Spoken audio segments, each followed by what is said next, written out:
Hello and welcome to this week's Precizion podcast.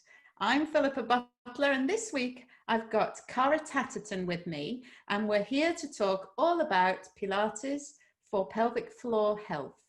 Hi Cara. Hi Phillipa, are you all right? Yeah, I'm good, thanks.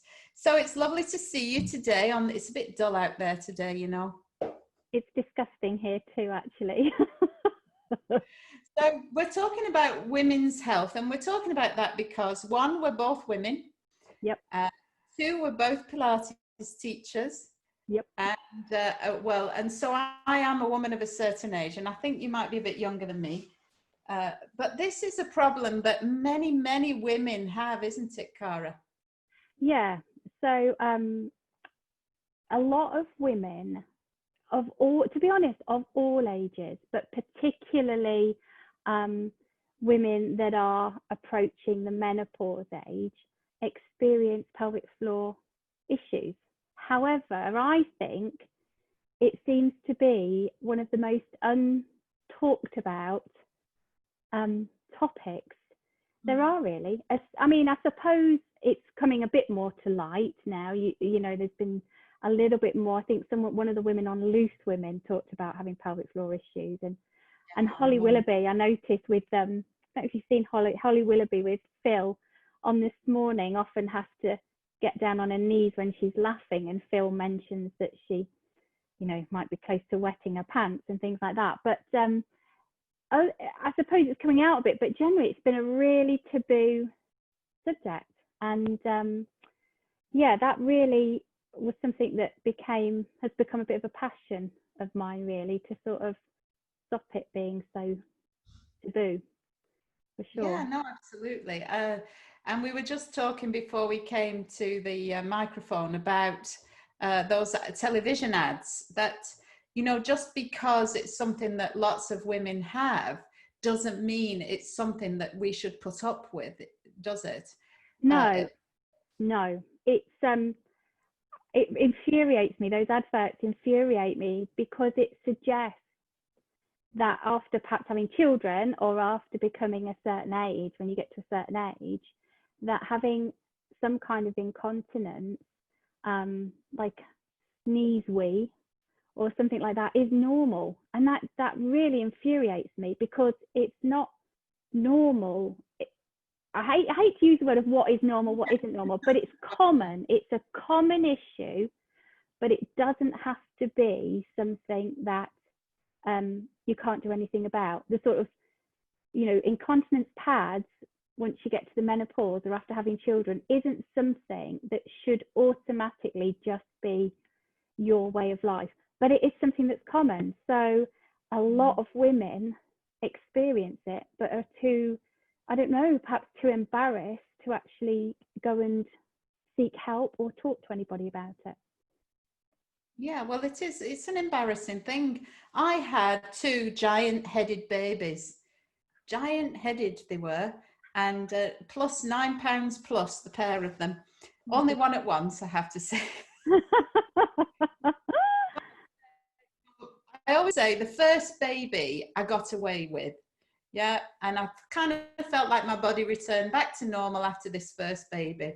But after the second £9.4 baby with the giant head from my husband, you know, I was not intact anymore after that. It was traumatic, and I'd been a runner for a lot of my life, and so going back to running and finding that all was not dry in the downstairs area was really shocking and frightening, and you really, and then, but you think, well, what can I do? What do you do about it? And this is even me being a physio, and supposedly, you know, we know the theory.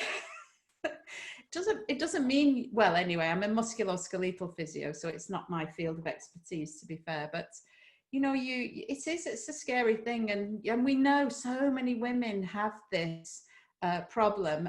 My parents, you know, my mum crosses her legs every time she sneezes, and there's only one reason you do that, isn't there? Yeah.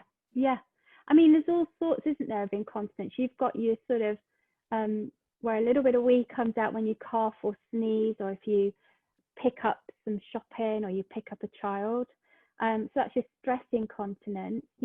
People suffer with the sort of incontinence where you have a sudden urge to go to the loo. And often, the example I use is often, you know, you've just been to Tesco's and you haven't been for a wee, you've been to Tesco's, come back, and as you're trying to get that key in the door, you feel that sudden overwhelming urge to wee. And sometimes you might be able to get the door and not get in and get to the loo, but sometimes you can't. So that's like your urge incontinence, and that's common as well. And then you've got sort of incontinence where, and I experienced this actually when I was pregnant, where you go to the toilet, but you don't wee everything out of your bladder. And then when you sort of stand up and everything, then a little bit more sort of dribbles out. That's overflow sort of incontinence. So, you know, there's all sorts of issues that people experience. And also, I mean, you've also got things like pelvic organ prolapse as well. And I think the problem is that even if women sometimes do go to the doctors to seek help, even if they're kind of brave enough to do that, or sort of think, no, this isn't right, I'm not always sure that they're given the most helpful response. So I think, you know, I've heard from people that I've worked with, I've heard things like their doctors have said, well, you've had 3 children, or, you know, you've had a giant headed baby. What more? What do you expect? Or, you know, you're of a certain age. What do you expect? Or just, well, go away and do your pelvic floor exercises. And I think if you get the sort of dismissal response about, well, you've had children, what do you expect? Well, I think then that probably makes you feel really bad anyway. So it's almost somehow your fault. You can't do anything about it. And perhaps if you're just told to go away and do pelvic floor exercises, well, you might not even know what that means. Yeah, no, exactly. So how does Pilates come into this equation? So, well, because I'm a Pilates instructor, it's just kind of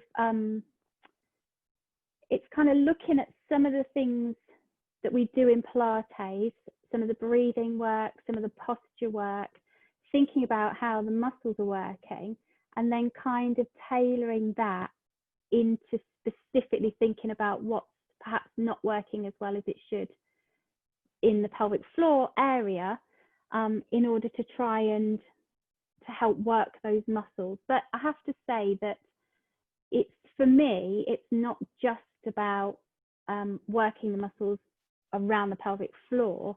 The whole body's connected. So even muscles and the way the body is sort of behaving or acting underneath the pelvic floor, so sort of down to your feet, or even the muscles above the pelvis, so into the back and through to the shoulders and things like that, they're all kind of connected. So within Pilates, you have that kind of full body approach, but we specialize in just looking at that from the perspective of what's going on within the pelvis, and how can we try and use all the principles of Pilates to try and make the muscles in the pelvis work properly through perhaps both working them specifically, but also working other muscles in the body, or lengthening and strengthening other muscles in the body as well.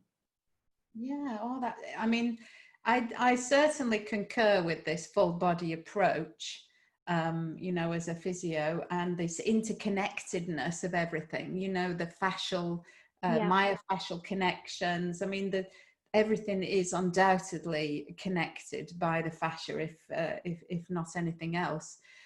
So yeah, I think it definitely, and also the other thing with a lot of training that people do sometimes is that you're actually applying quite a lot of downward pressure into the pelvic floor if you're not very careful about it. Yeah. And so, you know, we were talking a little bit about high intensity interval training for one, you know, and that's exactly why you leak when you run, is because of this downward like a trampoline bouncing the pelvic floor up and down, and the abdominal contents weighing down into the pelvic floor. But also a lot of exercises where maybe you hold your breath sometimes and strain downwards, So this can actually be detrimental, can't it, and contribute to these kinds of problems. So I think so. That's what I kind of base my thinking on, is that so we even have to be careful in Pilates generally. For example, even when people come to Pilates classes, you know, as you progress in your Pilates, people want to do bigger exercises, don't they? They want to sort of have their feet floating off the floor and, you know, do the bigger moves because they're working the bodies harder. And it is working the bodies harder, and you are working the muscles harder. However, I always sort of feel that if you're someone who suffers with pelvic floor issues, you have to be really mindful, because if when you're doing the bigger exercises, you are inadvertently, instead of being able to sort of control the body to not really increase the intra-abdominal pressure and things like that, if you're not doing it quite right, you can actually kind of exacerbate symptoms rather than helping symptoms. So yeah, there is, you do have to be a bit careful. I would never say don't do certain exercises, as in, you know, if somebody's a runner, it's really hard, isn't it? Because I wouldn't want to say you're never going to run again, because if somebody's a passionate runner, you know, you want them to be able to do that. And it's trying to perhaps identify ways or what is going on when they're running that is actually causing the issue, and what can you do about the way they move. I mean, I suppose really not running was probably a bad example, but thinking of resistance training, lifting weights, for instance, people who are, you know, they've got barbells on the backs and they're in the body pump class at the gym. And then, you know, with breath holding and such like, you increase that intra-abdominal pressure, as you say. And that creates this downforce onto the pelvic floor. So yeah, no, I mean, running can manifest the leakage, the problem, but not necessarily the cause of the problem. Well, definitely rarely the cause of the problem, just that it puts you into a position of strain, and so you experience the symptoms. But some exercises, you know, like we're saying in Pilates, can be guilty of creating pelvic floor dysfunction if we are overactivating the muscles of the center at the expense of the pelvic floor. And that's kind of what we were saying, really. So I think it's really what I would really like for you to help us with is the kinds of things that women can do then to maybe help themselves with these problems. You said that sometimes people don't even know what, you know, the exercises are. We're women, we've all got a pelvic floor. Well, some of us might even be men, and we've still got a pelvic floor. Yep, definitely. as you point out regularly, you know. So, but we don't always know what to do, and so what kinds of things might we suggest for people to think about? So, you're thinking about I mean, the thing with your pelvic floor is you can't see it. That's one of the big things. So it's really hard to tell, isn't it, from a visual perspective? Who knows if you're working your pelvic floor? And one good tip I always say to know if you're not working your pelvic floor is if you sit on a chair and if you do your pelvic floor exercises, or you do what you think your pelvic floor exercises, if you find you're bobbing up and down, the chances are you're actually squeezing your glutes. So sometimes when people first come into class and we start talking about pelvic floor exercises particularly, actually what they're doing is squeezing and releasing their glutes. And that's obviously working with glutes is totally part of the sort of rehabilitation of a pelvic floor, because they're muscles that are needed, but in themselves, squeezing and releasing the glutes is not the pelvic floor. The pelvic floor muscles are the one, if you think about, if you were stood in a lift and there's 10 other people in that lift and you need to trump. Oh, no, I don't. Then your pelvic floor muscles are the ones that you're desperately trying to clench, if you see what I mean, to stop the trump coming out. So, I mean, we used to when I was pregnant, or when I'd had my baby, actually, I remember the midwife telling me that the pelvic floor muscles are the ones that stop you mid-flow when you're having a wee. And that is true. They are those muscles. The only caution I have is it's not a good idea to try and strengthen your pelvic floor muscles by stopping and starting going to the loo, having a wee, because that actually it sort of can interrupt the flow. But they are those muscles. It is the muscles that enable you to be able to stop the wee mid-flow. A couple of sort of examples, or what I often think about, is if you think about your tailbone, so right at the bottom of your spine. If you think about that bone there, so your spine goes all the way down your back and right underneath, almost, you know, where your bottom is, it goes right down there. So think about that little bony bit down there. And then you think about your pubic bone, which is at the front. If you try to imagine sliding your tailbone up towards your pubic bone, now it's not going to move, but if you try and use that imagery where you slide that tailbone up towards your pubic bone, that can kind of initiate that sensation of that pelvic floor contraction. Yeah, but I'm doing it right now. Are you doing it now? Do you know what I mean? Does that make sense as you do it? You can't talk about that and not do it at the same time. It's just not even possible. So the other thing that I often find is people start to move the pelvis when they start to try and do this. And so just for people to know that you're not moving any bit of your skeleton, actually, are you? It's just that you are trying to imagine those bones moving closer together. Yeah, you're trying to feel like you're trying to pull them close together, but you're not sort of tucking your pelvis under, or so it's not like when you're trying to put on a pair of jeans and you often tuck your pelvis under to zip those jeans up. You're not sort of moving any part. So if somebody was watching you, well, I always say if somebody's watching you and you're doing a pelvic floor exercise, they shouldn't see anything. However, everybody has a pelvic floor face.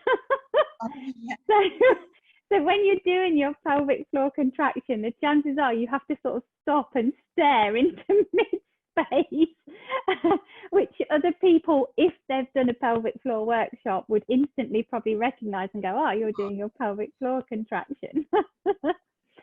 So yeah, you've got to keep the rest of the body still. The other thing that sometimes can help is if you're sat on a hard chair, so I don't mean a comfy sofa. If you're sat on a hard chair and you're very upright, so you can feel the bony bit of your sit bones sort of pushing into the chair. If you imagine either that you're trying to stop yourself from passing wind, or that you're trying to slide your pubic bone your tailbone towards your pubic bone, you actually sometimes get a sense of between your legs, if you like, lifting away a little bit from the chair, and you can almost feel a little bit of a lift there, but not a squeeze. So your body won't move, your glutes aren't squeezing, but you kind of get a bit of a feel of that center lifting away from the chair.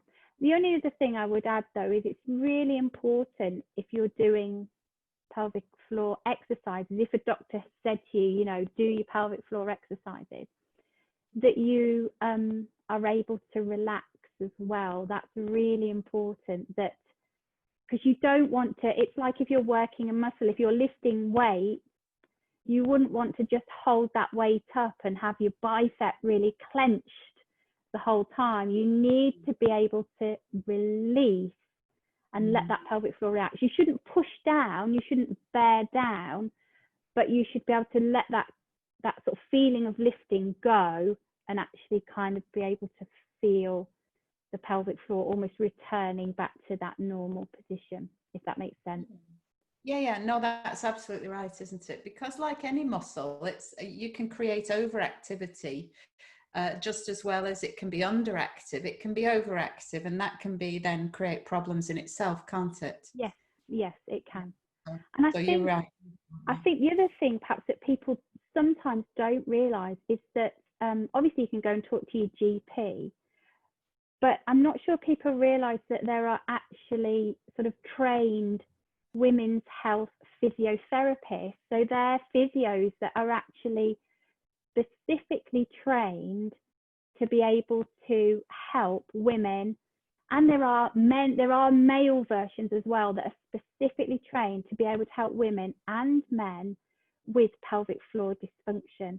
And I don't think people know about them very widely. I don't always think, if you go to the doctors or the GP, I'm not always sure that people sort of know that if they're not happy, or if they don't feel comfortable doing their pelvic floor exercises, that really they're able to go and ask for a referral to a women's health physio. I mean, I absolutely. The women's health physiotherapy, it's been around for as long as I can remember, 30 years as a physio, but sadly it's a bit of a Cinderella service, so that there's not always a lot of physiotherapists who are trained specifically.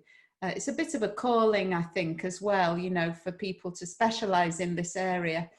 And so, I used to work alongside the lady in Lincoln who was the specialist women's health physio, and there was two of them, to cover this huge area. So the physiotherapists can then use machines as well to really help to re-educate the pelvic floor muscles.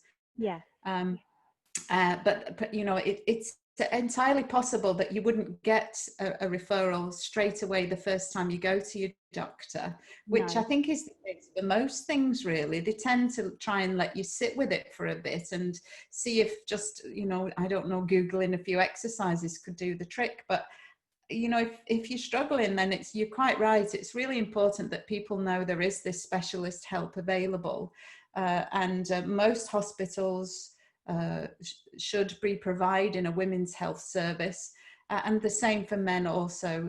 Whether it's a man or a woman therapist, they will be seeing men and women, and it can be life-changing, can't it, for people? Yeah, I think that's why I kind of specialised in the sort of Pilates for pelvic floor health, because a lot of women, so I run workshops that are sort of 5 weeks long, and a lot of women have come to me because they've either gone to their GP and been told to do pelvic floor exercises, but then don't know what they're supposed to do. Because there's all sorts of exercises, there's all sorts of different contractions that you can do, or they just haven't even dared go to their GP in the first place, but they'll sort of come to a workshop where some crazy woman's going to stand and talk to them for 5 weeks. But my sort of usual thing is we work over the course of 5 weeks at trying to connect with the pelvic floor and try and learn. Obviously, I'm not qualified to do any kind of internal examination, so all my work is trying to describe how you connect to it sort of verbally. But I always sort of say, if after about 12 weeks, they always say that if you do your pelvic floor exercises, if you've been told to do them by a doctor and you do your pelvic floor exercises, the sort of general thing is that after 12 weeks, you should notice a difference. You should notice some difference. So, I work with women or men in my workshops for 5 weeks, and then try to follow up with them, after that 12-week period has passed. But I always say, if they're experiencing any pain when they're doing their exercises, or if they've not experienced any pain, but if after 12 weeks, they haven't noticed any difference, then that is the time either to tell me so I can give obviously you can get private appointments with women's health physio. So I have some contacts who do private appointments, or they go back to their GP and ask for a referral, so that they can actually then get checked to make sure they're doing, because it may be they're not doing the contractions correctly. It may be they need something else, some further some further help. Yeah, so that's, I mean, that's it, isn't it? We need to know when to refer people on for more specialist advice. So I think that's right. And you told us there's an app, isn't there, or something that people That's can. right. Yeah. So there is the NHS. I mean, there's information on the NHS website, which is quite useful. And then there is an NHS. It's called NHS Squeezy app. I think it was probably developed for use with like women's health physios. The idea is it's to try and help remind you. So there's slower contractions that you can do, and then there's quicker contractions. Because if you think about it, if you're going to cough or sneeze, your pelvic floor needs to contract quite quickly. It can't hang around. It's got to. So you need the quicker contractions. But if you're perhaps if you're wandering around town and you've got some shopping to do, then you need endurance in the pelvic floor. So then you might want the slower contractions. So the NHS Squeezy app can help to sort of help you. First of all, it can remind you to do your contractions, and it can help you to sort of differentiate between slow contractions and quicker contractions as well. But the NHS is a good, has some information on there as well. And also it talks on there about, there are other factors. So things like what foods you can eat can sometimes irritate the bladder, and that doesn't always help. So there's information like that. Or, it talks about things like if you are a little bit overweight, I know it's a really hard one, isn't it? Because I don't like to judge anybody. I find that really tricky, but potentially that might exacerbate the symptoms. If you're a smoker and the smoking causes coughing, that can cause, or it can exacerbate symptoms. So there's sort of resources on that website as well. I think the other thing we talk about a little bit in the workshops is that we're often trained from an early age to go to the toilet just in case. So when you're little and your mum's like, have you been to the loo? We're going to go out, we're going to town, go to the loo. And you're like, well, I don't need to go to the loo, but you have to go to the loo because your mum said so, just in case. And the problem is that then trains the bladder to kind of, because you already get a message when your bladder starts to fill up, you already get a message saying, oh, your bladder's filling up. But it doesn't mean to say you actually need to go to the toilet at that point. But if we always go just in case,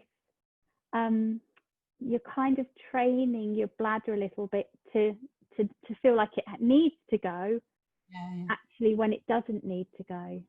That's right. And so this is something that I particularly work on, is the nighttime sort of shenanigans that lots of people have. And I mean, I'm sure I will do too when I'm 80 something, whatever.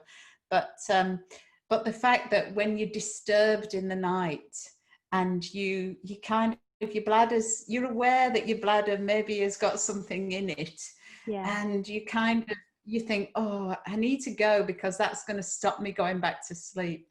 So I always resist the temptation to go to the bladder in the night, because if you're not careful, the next thing you know, it's the bladder that's waking you up.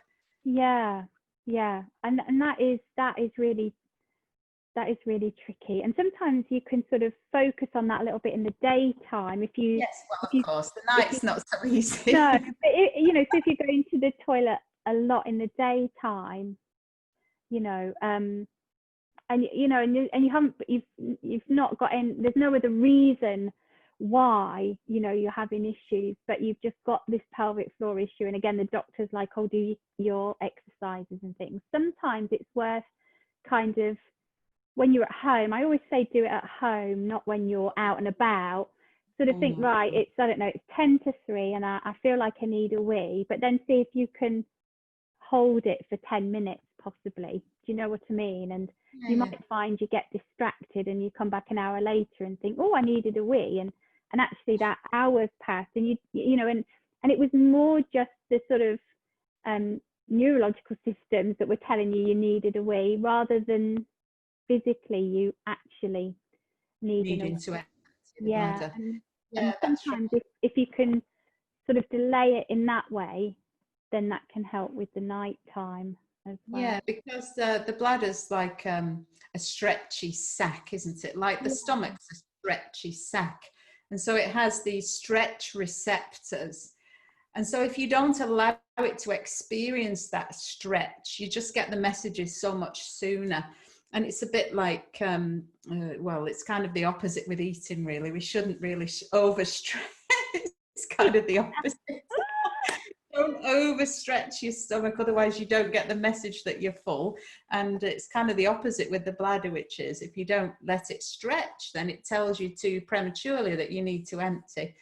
You know, and this is very much simplifying, isn't it? You know, as we must be at pains to point out that that, you know, this is a problem that for lots of women it can be solved with only a few simple exercises, but on the other hand, there are more complex issues that need to be dealt with by a doctor.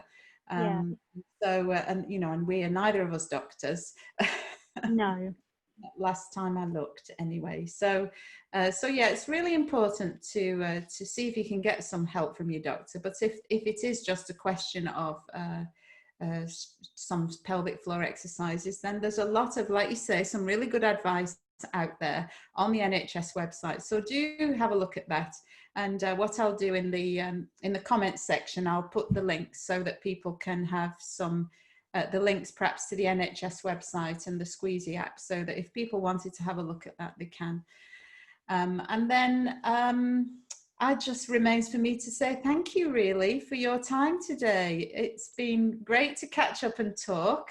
You know, women's troubles, you know, don't let them be a trouble anymore. Let's do something about it, and not give in to having to buy those off-the-shelf pads for the pants, because somebody's making a lot of money out of that, when at women's expense, really, if you ask me. So let's do something.